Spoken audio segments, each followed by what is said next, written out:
Welcome back everybody to Magical Moments in Time. Today is Youtober Day 6. For today's Youtober video, we are going over books. Yes, you heard me correctly, we are going over books in this video. If you are not a fellow nerd like me or bookworm, and you're not really into reading books, this video might not be for you. And if you just want to skip to the next Youtober video, that is completely fine. But if you are a big bookworm and lover of books like I am, then you will love this video. I have a list of 7 books that I chose to read from really September to November. Some of these books I've already actually read, whether it's been in past falls or at different times of year, but some of these books I actually feel like I read more in the fall just because they kind of remind me of fall time and that nostalgic feel. So starting with the first book, Dracula. What better way to start your reading list in fall than to read Dracula? So Dracula this is the original story of Dracula, and it is by Bram Stoker, which I absolutely fell in love with this cover at Barnes & Noble. I bought it, I think around Christmas time last year, and I just loved how it was red and black and just kind of gothic themed. I love, love, love the cover. And on the back it says, "Listen to them, the children of the night, what music they make." So it's super, I mean, it's beautiful. It really is. It's gorgeous. Even the binding is just, the binding's gorgeous too, which is just hilarious. So when you open up the inside of the book, it has some black pages, which is super neat because they're not actually black, but it seems like it on the outside, so it looks even cooler. And it is the whole original story of Dracula. So this is my first one. In the inside of the book, right before chapter 1, it says, "How these papers have been placed in sequence will be made manifest in the reading of them. All needless matters have been eliminated, so that a history almost at variance with the possibilities of later day belief may stand forth as a simple fact. There is throughout no statement of past events wherein memory may err, for all the records chosen are exactly contemporary, given from the standpoints and within the range of knowledge of those who made them." So if you understand anything that meant, you'll know where this is going in the story. So I have actually never read the original book or the original story of Dracula, so I'm super excited to read this one. It's going to be super, super fun. The second book on my reading list for fall is kind of, it's a different type of book or a different story. It's not just one story, it's many stories. I also got this from Barnes & Noble. It is Gothic Chilling Ghost Short Stories. It's super neat. It's from a big collection of different, like, there's urban legends, there was the ghost stories, and then there was even like different, like they had their own Dracula, they had their own monster book of all the different monster stories and legends. And then this one is just chilling ghost stories. And on the back it says, "The Gothic and Fantasy Collection, a chilling selection of original and classic short stories. The whispers and dark voices of Henry James, M.R. James, E.F. Benson, Wilkie Collins, Washington Irving, Edith Wharton, Oscar Wilde, and so many more create a feast of imagination that also brings a crop of talented new writers, and several stories published here for the first time to this outstanding collection." So it's super neat. I mean, look at the inside of it. I don't know if you guys can see that. The inside's super pretty. Even the outside too. But it's just super neat. It has all sorts of different stories in here.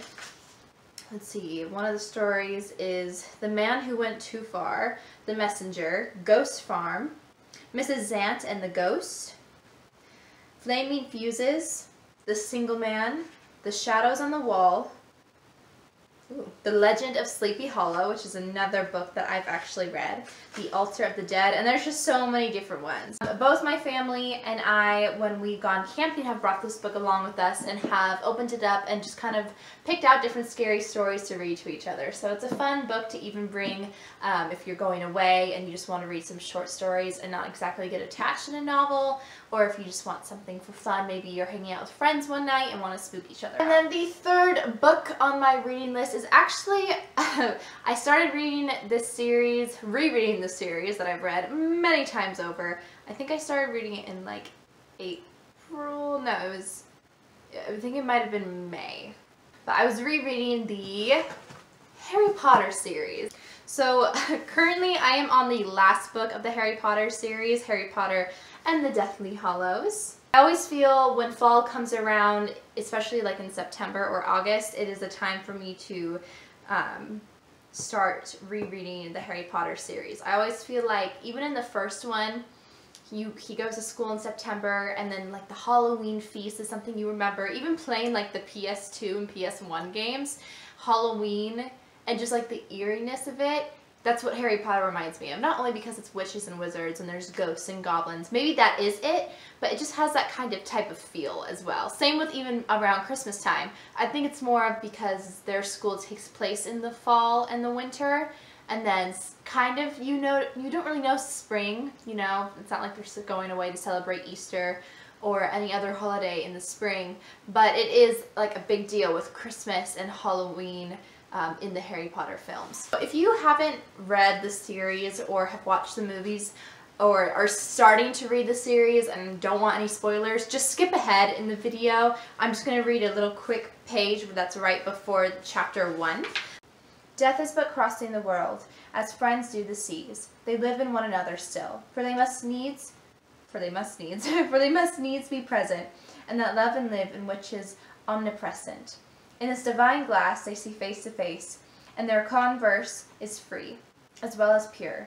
This is the comfort of friends, and though they may be said to die, yet their friendship and society are, in the best sense, ever present, because immortal. And that is from More Fruits of Solitude by William Penn. And it was just beautiful. I like how she had these quotes in the beginning of her last book. It's super neat. And then the fourth book on my reading list for the fall is a series that I actually was read to by my little brother Logan last year, I believe, right when winter started. So even though he started reading it to me in the winter, it still was like a really spooky book that I even asked him. I was like, you know what, we should reread the series in the fall, like around, you know, October. And he's the cutest, not cutest, excuse me. He's the coolest and he's the best reader, especially when he has a good voice when he reads. So he would read the books to me on our way to work and to school and on our way home, or if we were going anywhere or going to bed, he would read the series to me. And it is Five Nights at Freddy's. So I've played the games once or twice. Logan was more into the games than I was at the time, but then he started reading the books, and he really wanted to read me the books, and I was actually quite surprised at how adult they were and violent and gory. I was kind of like, you know, I wouldn't think of, his maturity is pretty high for his age, for being like a 13-14-year-old, but I wouldn't recommend like younger kids to read these stories, because even I was like, oh my god, like this is very adult. So yeah, if you want a pretty cool scare, if you're into the animatronics and the creepiness of it all, or even like playing the games, this is a really, really good series in my opinion. So book 1 is The Silver Eyes, and there's 2 other books, I believe. I'm pretty sure there's 2 other books. Logan would know if he was here. But yeah, the series is really neat. So on the back it says, from the creator of the best-selling horror video game series Five Nights at Freddy's. 10 years after the horrific murders at Freddy Fazbear's Pizza that ripped their town apart, Charlie, whose father owned the restaurant, and her childhood friends reunite on the anniversary of the tragedy, and find themselves at the old pizza palace, which had been locked up and abandoned for years. After they discover a way inside, they realize that things are not as they used to be. The 4 adult-sized animatronic mascots that once entertained patrons have changed. They now have a dark secret and a murderous agenda. So this book, even like while he was reading it to me, was chilling. It was incredibly chilling. So, but it was also super fun to read if you want to read with like one of your siblings or a friend or a family member. It is fun. It's a fun read. Another story that I have read only once before, but I felt that it would be perfect for this time of year, is Shiver. Now, Shiver is by Maggie Stiefvater? Stiefvater. I don't know how to pronounce the last name, so if I'm butchering her last name, I'm so sorry. But it looks like it's 1 book out of 3 book series, so I have a trilogy. And it is the first, oh no, it's not. Actually, I take that back. It looks like there's 4 books. 4 books, I'm so sorry.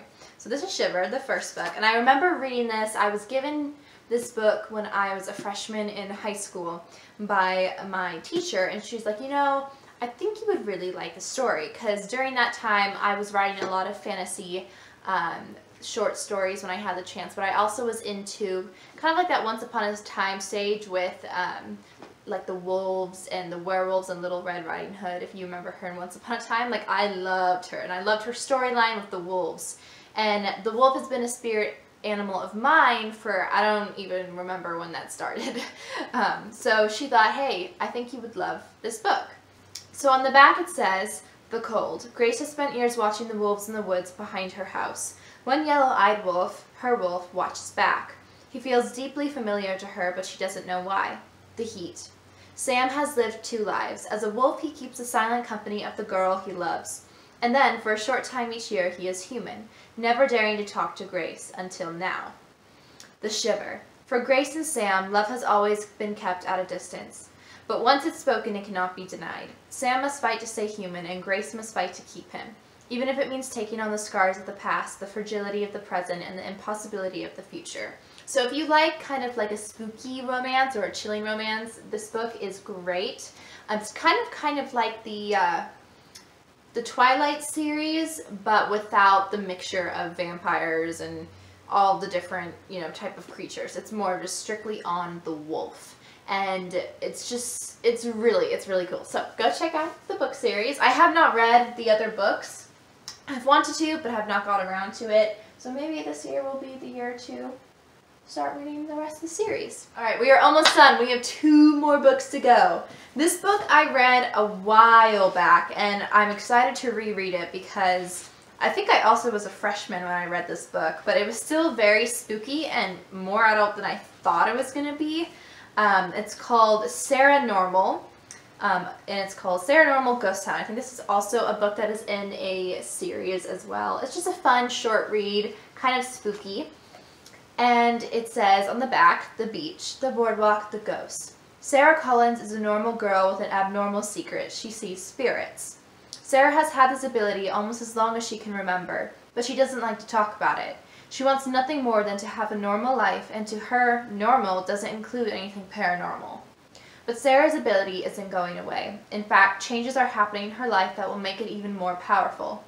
Her world is about to be turned upside down because she and her dad are moving across the country to an old shore town in New Jersey, a town with more than its fair share of ghosts roaming around. So this story is actually very, very interesting because her gift is actually quite terrifying. Like, if I had that gift, it's not more if she could just see spirits.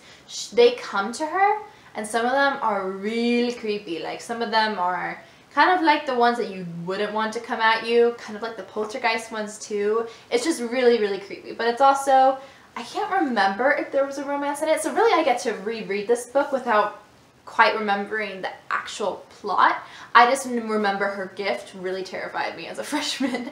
Like, it was kind of like, oh gosh, like I would not want that gift. Like, I love the paranormal and like ghost hunting and all that, but I would not want to have her gift for sure. But yes, go check out this book. It's a really fun, spooky read, especially if you're into the paranormal. And our last book, now I think I already covered that I was into Once Upon a Time when I was in high school. And my brother always remembered that I loved Red Riding Hood in the series, and her name was Red. And Logan always was kind of like, well, your favorite color has been red for like so many years, and he said I kind of reminded him of her personality wise, which I think she's a total badass. But her story was what I fell in love with, was the wolves and her family and her tribe and her background. So the story he got me was Once Upon a Time, Red's Untold Tale. I have not read it yet, but I'm so excited to read it. I remember writing a short story, I think it was my freshman year, it might have been when I was in 8th grade, but it was a short story. We were told to write a like a short novel, short story that would probably get like a hardback cover, you know, those that you would have in school that they would kind of like send through a publishing school company that you would have a hardcover with it. And mine was a continuation of her story after that first season. If you haven't seen Once Upon a Time or haven't gotten to this episode with Red Riding Hood, do skip, please. I hate spoiling anything for anybody. But in the story, after her terrifying experience of finding out that she was the wolf that was killing everybody and killing the animals and killing her own lover, I hadn't had seen the new season or the season afterwards, or maybe it was the season after that explained further into her story. So I was given the opportunity to write about what I think happened afterwards, or that's at least what I chose to. And so I remember writing this epic story of like her learning how to control her wolf form and meeting someone else who, funny enough, in my story, she meets a male figure who is just like her, but also is kind of on the dark side too. Like he wasn't as good as she thought he was. You know, she was still kind of naive, but still kind of scared to trust anybody. But yeah, I'm rambling about that story. Maybe I'll try to find it and read it to you guys. I don't even remember. I wonder how bad my writing was. But I went all out. Like, I'm pretty sure I wrote that story in like a day. Like, I just wrote it. I went home and I just wrote it all out. But it was fun. But yeah, this one is Red's Untold Tale. And it says on the back, it's wolf's time, the foreboding period around each full moon, where villagers must protect their homes and families against the giant, ferocious wolves that roam the forest. On the day Red turned 13, Granny gave her a special red cloak, upon which a spell had been cast to protect Red from wolves. Red is now 16 and is desperately trying to fit in among her peers. I think it says peers or something on it. Yeah, peers. Save Granny's failing bakery business. And of course, protect herself from the wolves. Her crush on Peter and her determination not to let the mean girls sabotage her blossoming romance caused Red to make some questionable choices. Will these choices let the wolves in? Will Red pick the right battle? Will her skills be strong enough to keep her alive?